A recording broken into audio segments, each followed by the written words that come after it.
ورسالتنا التي نريد أن نوصلها لرئيس الجمهورية وحكومة الوفاق أن يتداركوا الأمر قبل فوات الأوان، وأن ينظروا إلى المحافظة بعين الاعتبار، وأن يفوا بوعودهم في إعادة النظر في ترتيب أمر المحافظة وأوضاع المحافظة.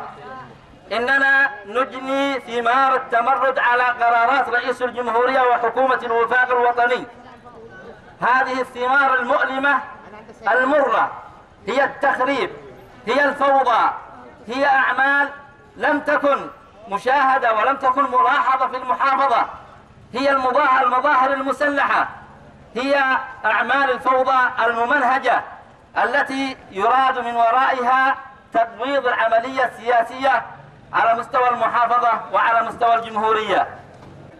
إننا في قيادة الإصلاح بالمحافظة نطالب رئيس الجمهورية وحكومة الوفاق بالنظر بعين الاعتبار والمسؤولية للمحافظة والقيام بواجباتهم ومحاسبة كل المقصرين في واجباتهم وأعمالهم وتوفير الأمن والاستقرار للمواطن والمقرات في هذه المحافظة، مؤكدين أن حالة الانفلات الأمني الحاصلة هي نتيجة التمرد على قرارات الحكومة بتعيين مدير أمن المحافظة، وهي أحد أهم الأسباب للاعتداءات والانفلاتات المتكررة وحالة الفراغ الأمني الحاصلة في المحافظة.